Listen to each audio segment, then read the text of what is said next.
Hola, muy buenas noches. Mi nombre es Juan Evangelista Tercero Gaitán Buitrago, médico psiquiatra, fellow en demencias, deterioro cognitivo, especialista en adicciones, en el momento también estudiante de primer semestre de administración de empresas. Esta es una presentación para la materia de pensamiento lógico en ciencias administrativas y vamos a hablar sobre algunos conceptos matemáticos valiosos y útiles en el ámbito de la administración.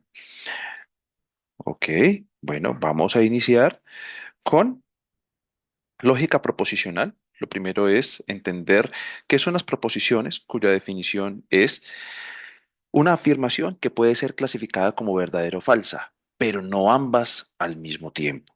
Y pueden ser tanto simples como complejas. La diferencia entre las simples y las complejas es que las complejas son una cadena de proposiciones simples que están vinculadas mediante un conector lógico. Ahora bien, estos conectores lógicos son unas operaciones que unen estas proposiciones y son las siguientes: la conjunción, la disyunción, la negación, la implicación y la doble implicación. ¿Sí? Ahora, en la conjunción, el símbolo, que es esencialmente una V invertida en sentido vertical, se utiliza para unir dos proposiciones simples. ¿Cuál es la característica? La El resultado de la proposición compuesta es verdadero solo si ambas proposiciones son verdaderas. De lo contrario, es falsa. Por ejemplo, Juan estudia matemáticas y María estudia física. ¿Sí? La disyunción, u OR, como le dicen, que es la operación que eminentemente transmite la idea del o, es para unir dos proposiciones simples cuyas características es: la proposición es verdadera cuando al menos una de las proposiciones simples es verdadera. Si ambas son falsas, el resultado de la proposición es falso. Por ejemplo, llueve o hace sol. Son mutuamente excluyentes. ¿Sí? Ahora, la negación, que es un símbolo, bueno, es un símbolo, es una especie de T o de R. Voy a hacerle aquí un poquito de zoom para hacerlo un poco más visible. Es este símbolo que pueden ver aquí. Se aplica a una única proposición simple. Uy, perdón, aquí que tuve una única proposición simple. La característica de esta es que a la proposición simple a la que se le adjunta como prefijo, la niega. Ejemplo, cuando yo pongo este símbolo en la proposición Pedro va al cine, o es cierto que Pedro vaya al cine, automáticamente la convierte en la proposición de negativa. No es cierto que Pedro vaya al cine. Ahora bien, si la proposición lleva una connotación negativa desde un inicio, entonces se asume que si la proposición original es no es cierto que Pedro vaya al cine, al adjuntar el prefijo de negación, automáticamente la valida. Se dice, es cierto que Pedro vaya al cine. La implicación, que es una flecha de izquierda a derecha simple, establece una relación condicional entre las dos proposiciones. ¿Esto qué es? La proposición compuesta es falsa solo cuando la proposición antecedente es verdadera y la consecuencia es falsa. Entonces, sí, entonces, si X, entonces Y, y si ambas son verdaderas, o ambas son falsas, se hace verdadera la implicación, ¿sí? Solo se falsea, ojo, solo se falsea cuando la proposición inicial es verdadera y la consecuente es falsa, ¿sí? Por ejemplo, si estudias mucho, entonces sacarás buenas notas. Esto es una proposición que es una implicación con ambos valores de verdad, ¿sí? La doble implicación, que es una flecha bidireccional, indica que hay una equivalencia entre las dos proposiciones. Ojo, solo es verdadera cuando ambas proposiciones simples tienen el mismo valor, es decir, o las dos verdaderas o las dos falsas. Dos ángulos son congruentes si y solo si tienen la misma medida. Ambas son verdaderas. Entonces, en esas circunstancias, pues ya se sabe que la proposición de la doble implicación es de un resultado verdadero. Ahora bien, nos vamos entonces a la aplicación práctica o a la aplicación más avanzada de las preposiciones. La definición es una tabla de verdad, que es una herramienta utilizada en lógica para poder diagramar un valor de verdad de una proposición compuesta en función de los valores de verdad de sus proposiciones simples componentes. Y básicamente es la operación lógica de las preposiciones y se le asigna un valor de verdadero o falso y en la misma tabla de verdad se pone la operación. En la columna se operan las operaciones que se requieren para poder definir el valor de verdad. ¿Sí? Entonces, cuando nosotros aplicamos tablas de verdad, existe una serie de valores verdaderos o falsos de acuerdo a la operación en caso de que los valores iniciales sean verdaderos o falsos. Y aquí tenemos entonces tres conceptos muy, muy importantes que son esencialmente la síntesis del resultado del ejercicio de una tabla de verdad. La tautología, la contradicción y la contingencia. Entonces, ¿cuál es la característica de esto? En estas circunstancias, una tautología quiere decir que es cuando todas las posibles combinaciones de los valores, o al menos en la práctica el 90% o más, son verdaderas. ¿Sí? Por ejemplo, esta, P o no P, es una tautología porque independientemente de los valores que se apliquen en la tabla de verdad, van a dar verdadero, inevitablemente. Una contradicción es cuando en la operación lógica, en la tabla de verdad, todos los valores posibles, o al menos el 90% de los mismos, son falsos. ¿Sí? Por ejemplo, justo la operación distinta. En el mismo ejemplo, cambiamos una disyunción, una función por una disyunción y aquí, un P y no P es una contradicción porque es imposible de que ambos den verdadero. Todas las combinaciones posibles en esta operación lógica de P y no P van a salir falsas. Es una contradicción, ¿sí? La contingencia es cuando los valores no son concluyentes. Muy bien. Entonces, un ejemplo práctico, por ejemplo, aquí lo vamos a aplicar y es, si una empresa implementa una estrategia de expansión internacional en mercados emergentes, entonces, ojo, entonces va a aumentar una participación en el mercado global. ¿Esto a qué corresponde? Esto corresponde a una implicación, como habíamos dicho aquí arriba, sí, entonces. Muy bien. Lo aplicamos aquí, entonces, ojo, si nosotros hacemos un análisis práctico de esta proposición, siempre va a ser verdadero. Si una empresa tiene una ventaja competitiva sostenible, entonces va a mantener una posición líder en el mercado.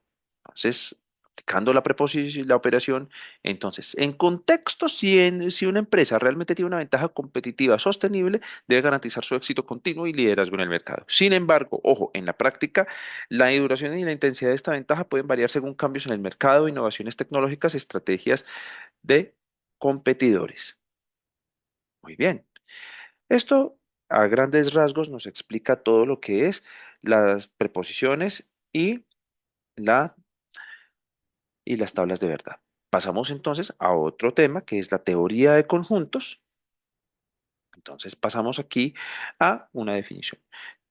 Aquí hay unas definiciones que es importante entender a la hora de hablar de teoría de conjuntos, que son el conjunto, el elemento, el universo y los conjuntos vacíos.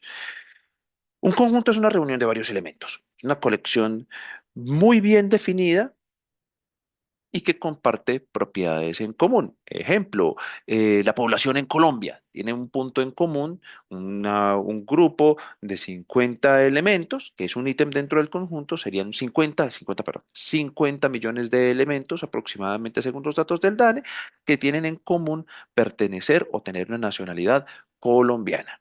¿Sí? Ahora, en un contexto dado, como por ejemplo individuos, siguiendo el ejemplo anterior, el universo es todo lo que agrupa a los elementos que se están demostrando en el modelo, pertenezcan al conjunto o no pertenezcan a él, ya sea porque no están incluidos en ningún conjunto o sencillamente porque están en otros conjuntos aparte del conjunto original que es el enfoque.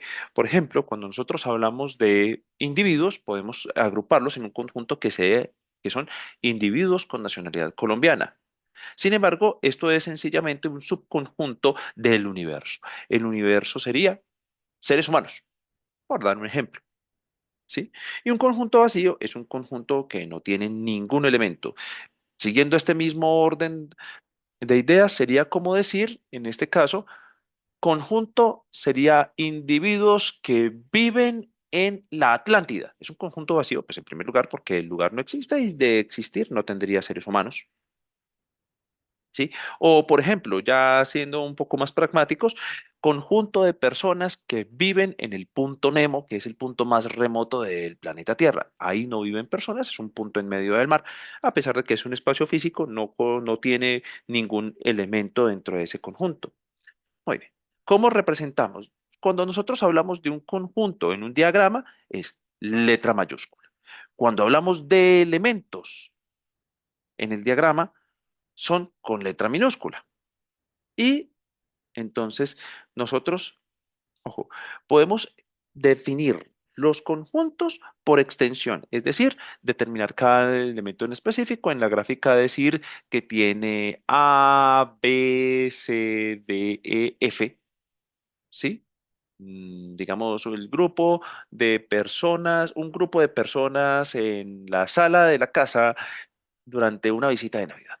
Entonces, por ejemplo, sería decir, personas por extensión, sería papá, mamá, hijo mayor, hijo del medio, hijo menor, abuelito, abuelita, tío, tía, ¿sí?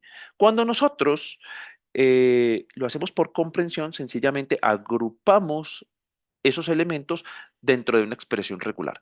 Para este ejemplo, personas presentes en la sala de la casa durante una reunión familiar, podríamos decir familia López Jaramillo, que habitan, y le podemos poner incluso un condicionante, que habitan en la República de Colombia. Por ejemplo, por decir que, digamos, es un conjunto con un universo un poco más grande, pero se divide en un subconjunto en donde ponemos la gente que está disponible en Colombia para la reunión de Navidad, excluyendo, en este caso, los que viven en el extranjero, por ejemplo, o fuera de la ciudad, si fuéramos un poco más específicos. También nosotros podemos hacerlo gráficamente con un diagrama de Venn Euler. Por limitaciones de la plataforma con la que hice este mapa conceptual, pues no pude añadir la imagen, pero son figuras geométricas que contienen los elementos y que se pueden intersectar mostrando los elementos que comparten características en común entre los conjuntos que estén involucrados. ¿Sí? Muy bien, muy bien. Entonces, nosotros tenemos una forma de clasificar los conjuntos como finitos, infinitos o vacíos. Vacío, ya dijimos, es un conjunto que no contiene ningún elemento. El finito es cuando los elementos son cuantificables. Es decir, volviendo al ejemplo anterior, personas de la familia Jaramillo López que están en una reunión familiar en la sala de la casa, en la Navidad. ¿Sí? Infinito es cuando es impráctico o básicamente incuantificable el elemento que se está incluyendo en el conjunto, por ejemplo, los granos de arena en el mar. O sea, es imposible cuantificarlos, existen, no se pueden cuantificar, entonces corresponden a un conjunto infinito, ¿sí? Ahora, nosotros, ¿cómo determinamos la relación entre los conjuntos? Es la pertenencia y la inclusión. Uy, perdón, que esto aquí, y como hago aquí. Perdón, es que este sistemita aquí, eso aquí. Entonces, aquí ya se puede ver. Bueno, la pertenencia relaciona elementos con el conjunto. Entonces, pertenencia es el elemento está dentro del conjunto. Nuevamente el ejemplo, papá. La inclusión relaciona un subconjunto con un conjunto mayor. Entonces, nosotros decimos, el subconjunto de adultos pertenecientes a la familia Jaramillo López, con las condiciones que ya conocemos, está incluido en el conjunto mayor de las personas que pertenecen a la familia Jaramillo López. ¿Sí? Y se nota como una C. Pues no tengo aquí la capacidad de poder poner Es como una C, pero con las puntas rectas. Ahora, ¿cuáles son las operaciones? Yo puedo unir dos conjuntos, ¿sí? Por ejemplo, reúno en la Navidad a la familia Jaramillo y a la familia López y la unión sería la unión de esos elementos de la familia Jaramillo López. Está la intersección, que es de que yo creo un subconjunto por medio de la intersección de los elementos comunes entre ambos conjuntos. La familia Jaramillo López tiene como intersección los que tienen apellido Jaramillo López, porque están los Jaramillo, están los López, cada uno de ellos tiene su descendencia. De esta descendencia, el señor Jaramillo, la señora Jaramillo formaron una familia, la familia Jaramillo López, que es una intersección de esos dos conjuntos. Y la diferencia es cuando yo retiro de la unión los elementos que se intersectan. Esto es, por ejemplo, toda la familia Jaramillo, toda la familia López, sin contar con los anfitriones que son papá, mamá Jaramillo López e hijos. ¿Sí? El complemento es todo lo que está por fuera del conjunto, pero está contenido en el universo. En este ejemplo, pues como estamos hablando de que el conjunto es la familia Jaramillo unido con la familia López, entonces todo lo que es el universo y que pues característica están en la República de Colombia, todo lo que es el complemento son todos los Jaramillo López que están por fuera del país. Para este ejemplo. Muy bien. Entonces aquí nosotros tenemos un ejemplo práctico. Tenemos tres conjuntos en una empresa. El conjunto A, que son empleados con habilidades en ventas. Tengo el conjunto B, que es los empleados con habilidades en tecnología y sistemas, y el conjunto C, que son los empleados con habilidades en servicio al cliente. Ahora, cuando yo necesito identificar todos los empleados que tengo a mi cargo, independientemente de sus habilidades, hago unión de los tres conjuntos. ¿Sí? ¿Para qué me sirve? Esto, en un ambiente administrativo, me sirve para identificar qué empleados tengo que estén disponibles para un programa o de entrenamiento o de rotación o de flexionario. Cuando yo tomo estos conjuntos y y hago una intersección, entonces tomo, por ejemplo, en este caso, el A intersección B, que sería identificar los empleados que tienen habilidades en ambos sectores, por ejemplo, en este caso, grupo A y el conjunto A y el conjunto B, habilidades en ventas, habilidades en tecnología y sistemas. ¿Sí? ¿Esto para qué me sirve? En algún momento yo tengo que establecer roles interdisciplinarios en una empresa o, por ejemplo, volviendo al ejemplo de la asignación flexible, si yo tengo un grupo de empleados que comparten esas habilidades en común, podría tenerlos como de libre rotación en caso de necesidad de personal cuando la situación lo demande. La diferencia me hace determinar qué habilidades, según esta clasificación de estos conjuntos de los empleados, están faltando y que me puedan ser útiles y que puedo utilizar para definir a quién debo enfocar los programas de formación y de entrenamiento. Muy bien. Y el complemento, ojo, me sirve para mí, a mí, para definir qué oportunidades tengo de mejora en mi entidad. Permítame un momento, yo quito esto por aquí. Muy bien, muy bien. Ya pasamos entonces al otro tema, que son los conjuntos numéricos. Perdón, yo me retiro aquí por si se me escapó algo, por si se me escapó algo de este mapa conceptual. De todas maneras, yo lo voy a anexar al acá para que lo tengan disponible. Bueno, conjuntos numéricos, esto es esencialmente la base de la aritmética y por tanto la base de toda la matemática. Tenemos números primos, son aquellos que solo pueden dividirse por sí mismos y por uno. Los números reales, que son los racionales y los irracionales, y a su vez se pueden clasificar en racionales, que son los enteros, cuya división da un número periódico. Se puede expresar en la forma de un fraccionario.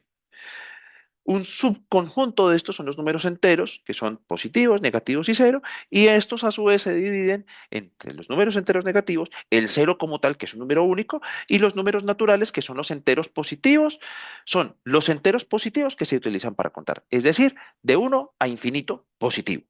¿Sí? Y pues están los números irracionales, volviendo a los números reales, los números irracionales, cuya parte decimal es infinita, no es periódica y no se pueden expresar como fracción. El mejor ejemplo y más conocido es el número pi, pero tenemos otros como el número de Euler. Muy bien. Entonces nosotros tenemos con los números con los números reales tenemos operaciones básicas, en este caso, las de aritmética básica, adición, sustracción, multiplicación y división. La adición, que es una suma, es la operación de juntar números en una única cantidad.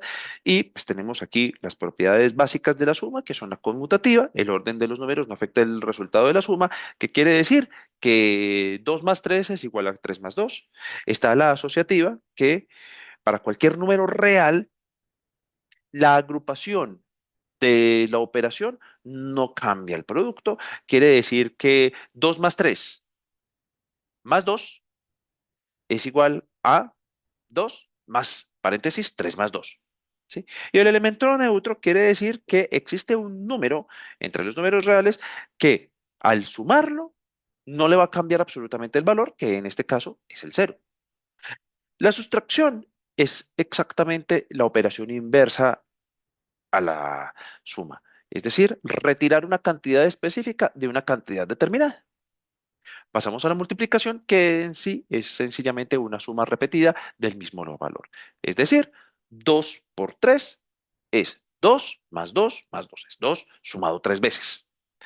Y las propiedades básicas de la multiplicación son la conmutativa, nuevamente lo mismo que en la suma, el orden de los factores no altera el producto. La distributiva, ojo, nosotros, cuando multiplicamos el número por la suma de dos números diferentes, obtenemos el mismo resultado que si multiplicamos el número por cada uno de los términos y luego sumamos los resultados. Es decir, que 2 por, paréntesis, uno más uno es igual a 2 por uno más 2 por uno. Muy bien. La división es una operación aritmética que, dícese, es la operación inversa de la multiplicación. En sí consiste en distribuir un número en una cantidad de partes iguales o en determinadas proporciones. Y tiene algunas propiedades, como por ejemplo la división por uno, que es como el módulo. Cualquier número dividido por uno es igual al mismo número. La propiedad del elemento neutro nos dice que hay un número que al ser dividido por otro número no cambia el valor. ¿Sí? Quiere decir que 4 dividido 4 siempre va a ser uno, 3 dividido 3 va a ser uno. Esto siempre y cuando el número en cuestión sea distinto a cero. 10 dividido 10 es igual a uno, como cito aquí en el ejemplo, y la propiedad del cero. La propiedad del cero es cualquier número que se divida por cero da infinito, ¿sí? Y la propiedad del inverso multiplicativo quiere decir que para cada número diferente de cero existe un número que es uno dividido entre ese número, de tal manera que si lo multiplico por el dividendo, me va a dar 1. Es decir, 10 dividido 5 es 10, pero que también es igual a decir a 10 por un quinto, que es igual a 2. Siempre va a ser lo mismo. Tenemos además otras operaciones un poco más avanzadas, la potenciación, que es una operación algebraica en donde yo tomo una expresión algebraica y lo multiplico por sí mismo la cantidad de veces que el exponente nos dice. Y el resultado se llama una potencia. Entonces, 2 a la 2 es igual a 2 por 2, 2 a la 3 es 2 por 2 por 2, 2 a la 4 es 2 por 2 por 2 por 2 y sucesivamente y aplica para cualquier número real. Ahora, el producto de las potencias de igual base, es decir, a elevado a un número x, n, número n, por un número elevado a cualquier otro número m, es igual a elevado a la paréntesis n por m. Entonces, para elaborar esta n más m. Entonces, en esta situación, un producto de potencias se puede calcular fácilmente, sencillamente, mientras la base sea la misma, sumando los exponentes y haciendo la operación. El cociente de las potencias de igual base es la operación inversa. Se restan los exponentes y se hace la operación con la base. La potencia de otra potencia es la multiplicación de ambas potencias. Y hay algunas potencias específicas que van de la siguiente manera. Cuando yo elevo cualquier número a un exponente cero, el resultado siempre va a ser uno.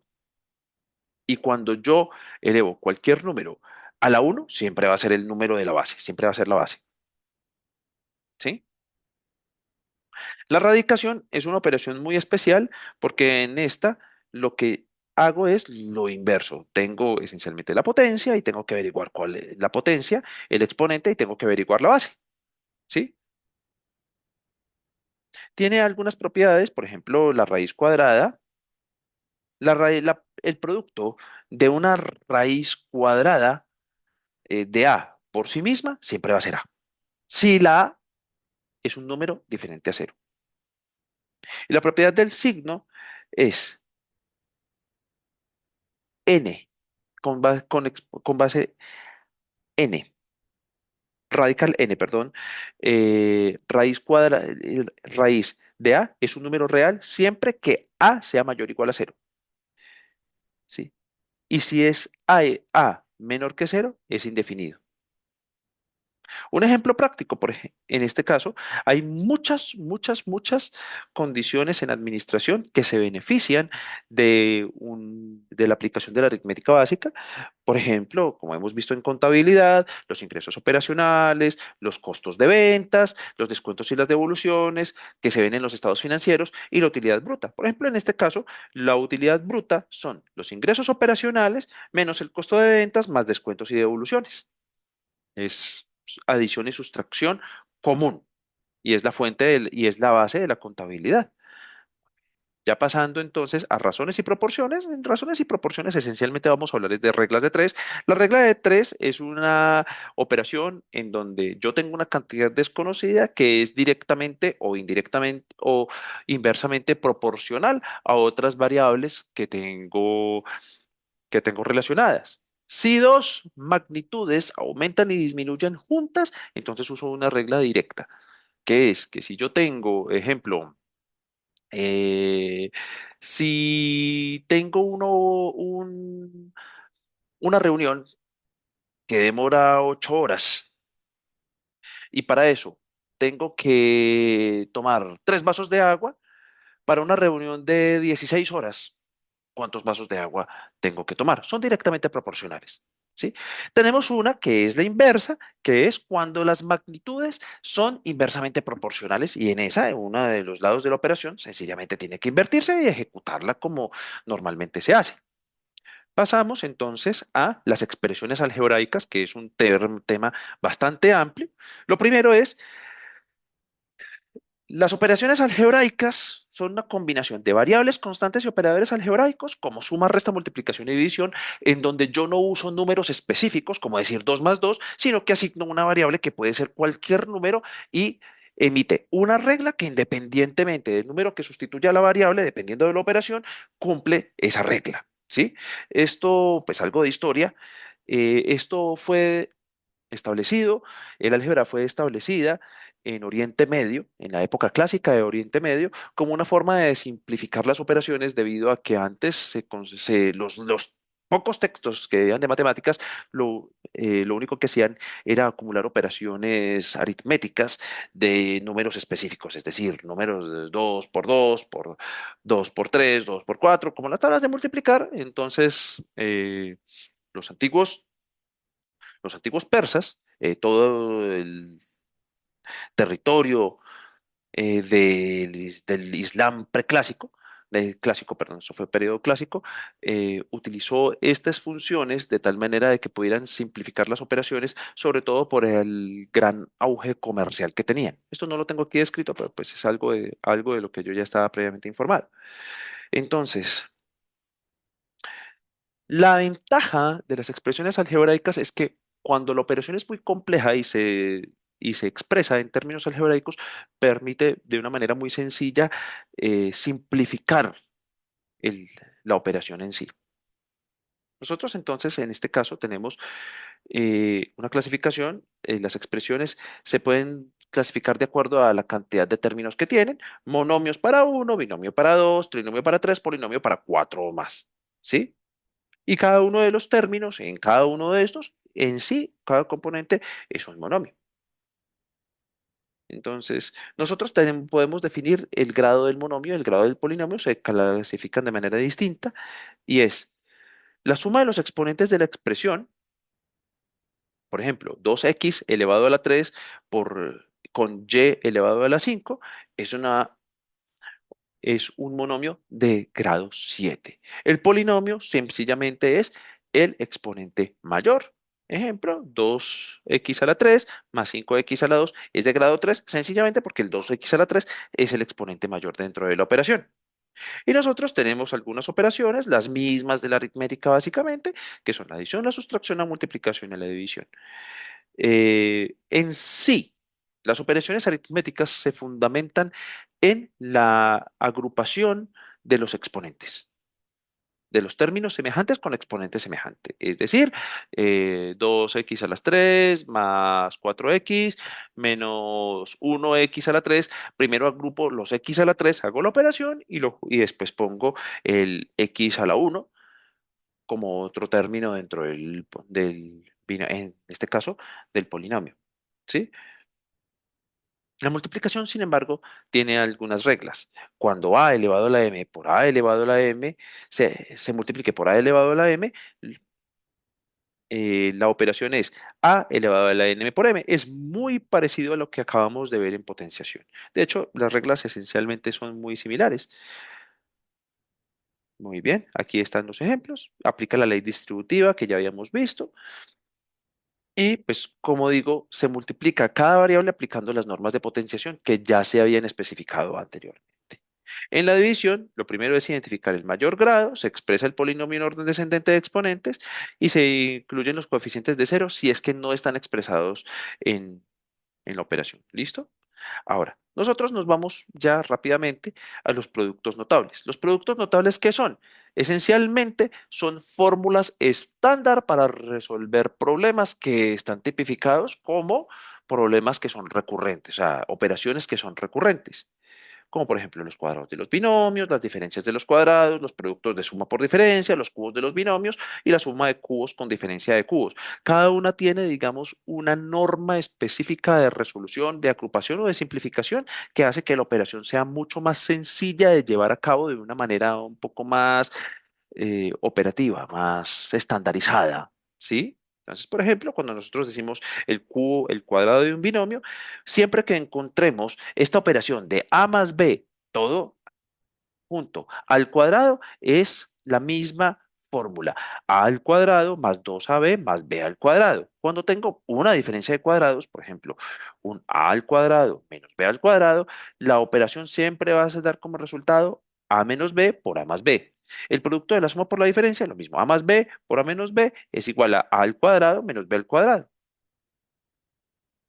que es de hecho la operación inversa a la que acabamos de ver. El cubo de un binomio a más b y todo al cubo es igual a al cubo más 3a 2b, a al cuadrado b más 3ab al cuadrado más b al cubo. ¿Sí? Y cuando nosotros tenemos sumas y diferencias de cubos, estas son las fórmulas. Sencillamente son fórmulas algebraicas estándar que se aplican siempre que uno se tope en la operación con ese tipo de operación cuando se simplifica. Entonces, el álgebra tiene muchísimas aplicaciones en la administración para determinar matemáticamente cualquier tipo de escenario, normalmente escenarios financieros o de producción. Entonces, aquí tenemos uno. Tengo un contexto. Supongamos que una empresa se está evaluando dos productos, dos proyectos de inversión. Entonces, tengo dos proyectos, el proyecto A y el proyecto B. Tengo un proyecto que es uno que genera ingresos mensuales modelados por el monomio 1500 por 1500x, donde x representa el número de meses perdón, 1500x, donde x es el número de meses desde el inicio del proyecto, es decir, 1500 por el número de meses. Perdón, aquí salió repetido, pero es pues sencillamente por un error del software. No importa. Lo mismo pasa con el proyecto B. Genera ingresos mensuales moderados por el monomio 1200y. 1200y representando y, ojo, el número de meses desde el inicio del proyecto. ¿Sí? Ahora, cuando nosotros calculamos los ingresos acumulados después de 6 meses, si ambos proyectos se llevan a cabo simultáneamente, la operación va a ser la siguiente. Voy a bajarlo por aquí un poquito. ¿Listo? Entonces, una suma de monomios que nos va a calcular los ingresos acumulados sería la operación 1500x más 1200y. 1500 por un proyecto, 1200 por el otro proyecto, por el número de meses de cada uno. La resta de monomios, si yo quiero ver cuántos ingresos generaron ambos proyectos. ¿Sí? perdón, esto quedó mal, aquí es 1500x menos 1200y, perdón, ahí sí se me fue. La multiplicación de los monomios para saber yo cuánto espero tener de ingresos al multiplicar el número de meses con el número de meses en operación, sería 1500x por 1500y. ¿Listo? Ahora, paso yo al ejemplo 2. En un departamento de recursos humanos de una empresa se está analizando el coste de personal en dos áreas diferentes, representadas por monomios. Entonces tengo área de ventas y área de marketing. El área de ventas, donde el costo mensual del empleado está modelado por el monomio 2000A, donde A es el número de empleados por el área de ventas. Eso es lo que me cuesta cada empleado multiplicado por el número de empleados. El área de marketing, donde el coste mensual por empleado está modelado por el monomio 1800 por B. B es el número de empleados en el área de mercadotecnia. Cuando yo vaya a calcular el costo total del personal, si se tiene un número de empleados en cada área y quiero evaluar la diferencia entre costos entre áreas, se pueden realizar estas operaciones. La suma, la resta y nuevamente la multiplicación. Entonces, cuando yo quiero saber cuánto me cuesta todo el personal, sencillamente ejecuto la operación de la suma de los monomios y entonces esto me va a dar el coste mensual total si se suman los costos del personal de ambos departamentos. Cuando yo quiero saber cuánto me cuesta un área versus la otra área, ventas versus marketing. ¿Cuál me sale más cara? ¿Cuál me sale más barata? La diferencia entre los costos me la va a dar es la diferencia entre estos monomios, ¿sí? Y la multiplicación de los monomios me va a dar una proyección del costo total del personal en función del aumento de los empleados en ambos departamentos y sencillamente es multiplicar ambos, ¿sí? Muy bien. Ahora, ya vimos productos notables, ya vimos las operaciones. Esperen, yo por aquí, qué pena, voy a aquí ampliar un poquitín para poder orientarme. Como pueden ver, esto es un, esto es un mapa bastante extenso y seguimos entonces con lo que son ecuaciones lineales.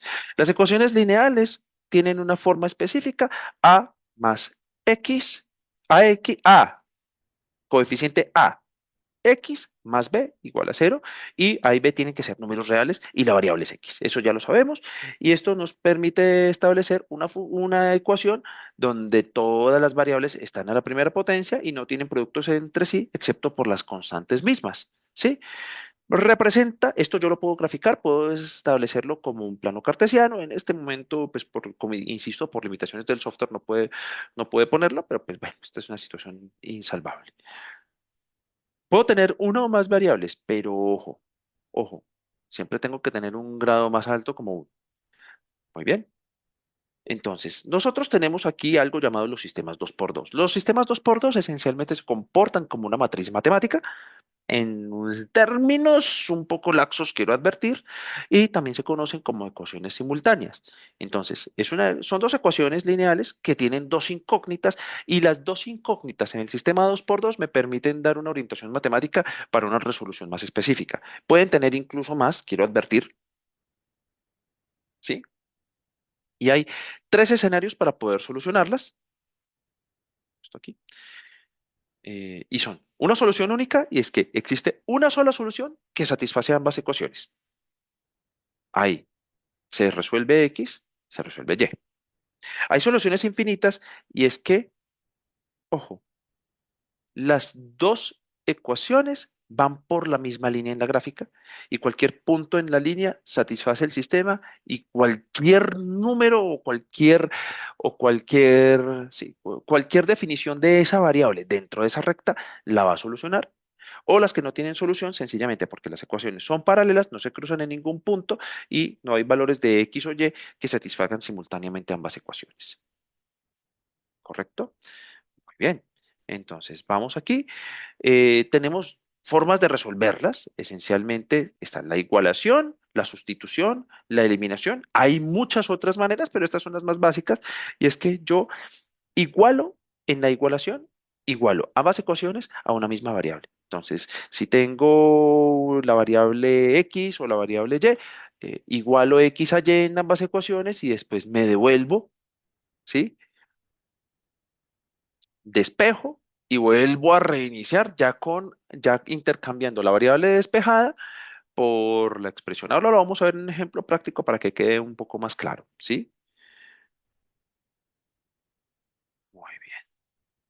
Está la sustitución, que es yo resuelvo una de las ecuaciones del sistema para una de las variables y luego sustituyo la expresión en la otra ecuación del sistema.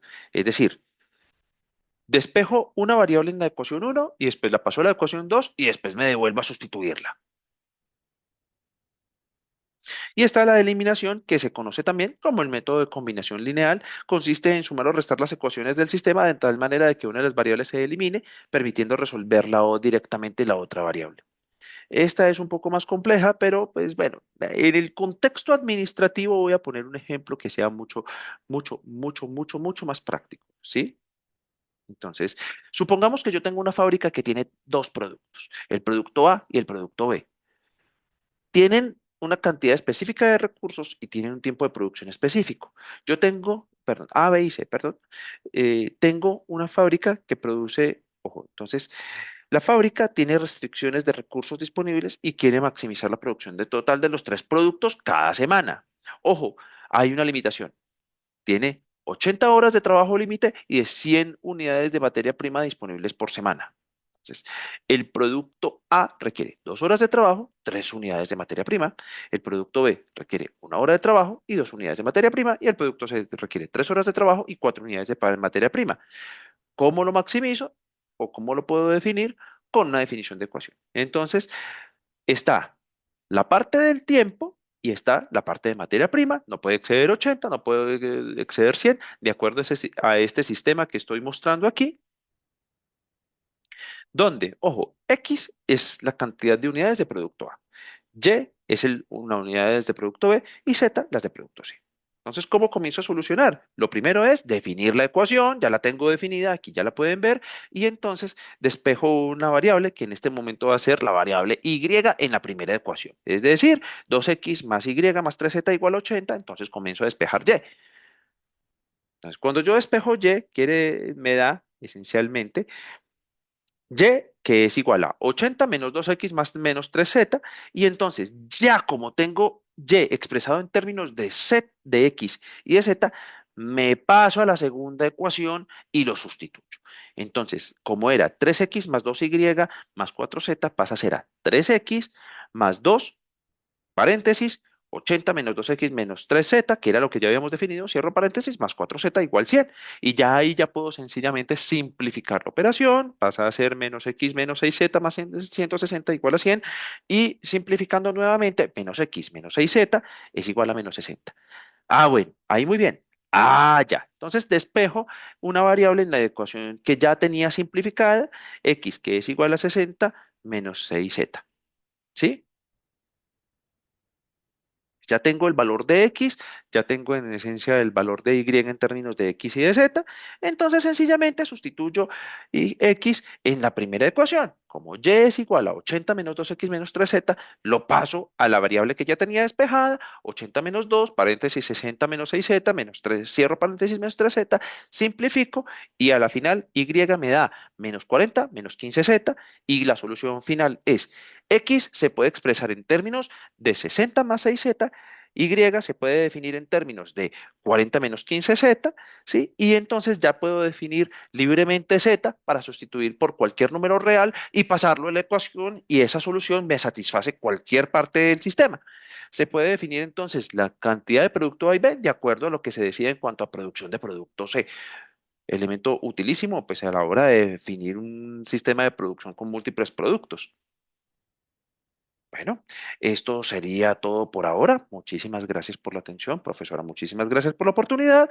Yo voy a adjuntar este mapa conceptual y voy a adjuntar también algunas referencias bibliográficas que se utilizaron para la elaboración del mismo. Muchísimas gracias. Como conclusión, yo puedo emitir que el dominio tanto de la aritmética básica, teoría de conjuntos y proposiciones lógicas es una herramienta fundamentalísima en administración para poder tomar decisiones de manera adecuada. Cada una a su modo, porque la lógica en las decisiones administrativas se puede sustentar matemáticamente para obtener resultados o para poder tomar medidas que estén más que sean matemáticamente definibles y cuantificables preferiblemente. La teoría de conjuntos me permite, como puede ver en los ejemplos prácticos, definir muchos elementos, por ejemplo, en el manejo de recursos humanos, pero también se puede ampliar a manejo de recursos monetarios, a activos, en el contexto de la cotidianidad empresarial. El manejo de las operaciones matemáticas de aritmética es importantísimo y es de continua aplicación en los entornos contables que son la piedra angular de la toma de decisiones financieras de una empresa.